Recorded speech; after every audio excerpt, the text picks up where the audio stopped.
In the last few lessons, we explored the history of the human diet, what traditional food cultures can teach us, and how industrial food changed the terrain of modern health. Now we're going to bring the focus back to a very practical and important question. What does the body actually require in order to function well? And this is where we begin to understand why protein and fat are so foundational in systems-based nutrition, because these nutrients are not just optional energy sources. They are part of what the body is built from. One of the simplest and most important truths in nutrition is this: the body is made from what it is fed. Food becomes tissue, food becomes hormones, enzymes, neurotransmitters, food becomes cell membranes, and food becomes signaling. And if we want the body to regulate well, repair well, adapt well, and remain resilient under stress, then we have to provide it with the raw materials required to do that. That is the deeper purpose of nourishment, not just feeding hunger, but building physiology. When we use the word essential in nutrition, we mean something very specific. We mean that the body cannot make it on its own. It must come from the diet. And when it comes to the macronutrients, there are two categories that contain essential components: protein, which provides essential amino acids, and fat, which provides essential fatty acids. This is very important because it reminds us that these are not optional nutrients. They are required for life. They're required for function, repair, and regulation. And this is also where we begin to understand something very clinically useful. There are essential amino acids and there are essential fatty acids, but there is no such thing as essential dietary carbohydrates. That does not mean carbohydrates are always bad or never useful, but it does mean that protein and fat occupy a different biological category, and coaches should understand that clearly. Protein is one of the most important structural inputs in the human diet. It provides amino acids, which the body uses to build and regulate an enormous number of systems. Proteins support tissue repair, muscle maintenance, enzymes, neurotransmitters, detoxification pathways, immune signaling, blood sugar regulation, and recovery from stress. That is why protein matters so much in therapeutic nutrition, because when someone is under stress, inflamed, catabolic, blood sugar unstable, or trying to rebuild after a long period of dysregulation, their protein needs often become even more important.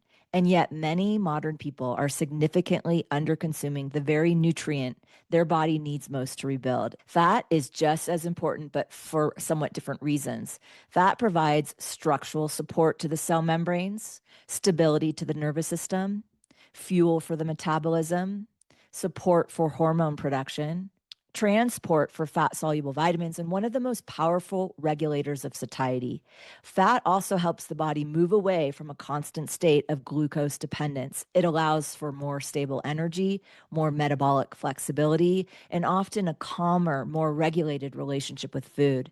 This is especially important in people who have spent years cycling through sugar crashes, extreme dieting, cravings, constant snacking, and unstable appetite signaling. Fat helps create a more buffered internal environment, and that is often very therapeutic. When protein and fat are too low, the body becomes more vulnerable. This can show up as poor satiety, more cravings, unstable energy, reduced stress resilience, weaker tissue repair, poor blood sugar regulation, and less structural support overall. This is one of the hidden problems in modern nutrition. Many people are eating often, but they are not actually being built well by what they eat. And over time, that shows up. Not always immediately, but physiologically. This is why people can be consuming enough calories or even too many calories while still being undernourished. That distinction is incredibly important. Many modern diets are structurally underbuilt. They are often high in processed carbohydrate, low in protein, and distorted by fear of natural fat. That creates a pattern where the body is repeatedly stimulated but not deeply nourished. This often leads to more snacking, more blood sugar swings, less satiety, more mood volatility, more fatigue, and less resilience overall. This is why systems-based nutrition often feels different than mainstream dietary advice, because instead of simply reducing calories or chasing weight loss, we are often trying to rebuild the person from the inside out, and that starts with sufficiency. In therapeutic nutrition, protein and fat often become especially important when the body is unstable because these nutrients help create more satiety, more stable blood sugar, better recovery, better nervous system support, better hormone signaling, and better resilience over time.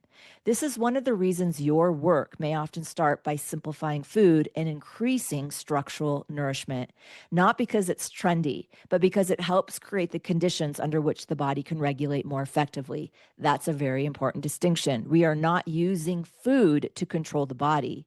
We are using food to support the body. It's also important to say this is not about becoming rigid or obsessive around macros. Not everyone needs the same exact ratio. Not everyone needs the same therapeutic structure, and context always matters. But what does remain true is this: the body needs adequate building material, and therapeutic nutrition often works best when we begin with what is foundational. Before we get overly fancy, we need to make sure the body is actually receiving what it requires.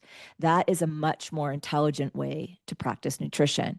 So, the big takeaway from this lesson is protein and fat help build a body that can regulate. They provide structure, satiety, signaling, repair, and resilience.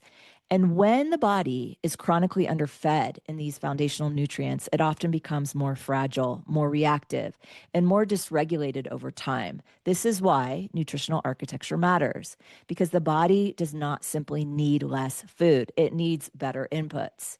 In the next lesson, we're going to build on this by looking more specifically at carbohydrate tolerance and why a monosaccharide-based carbohydrate strategy can sometimes be a very helpful therapeutic tool. See you in the next lesson.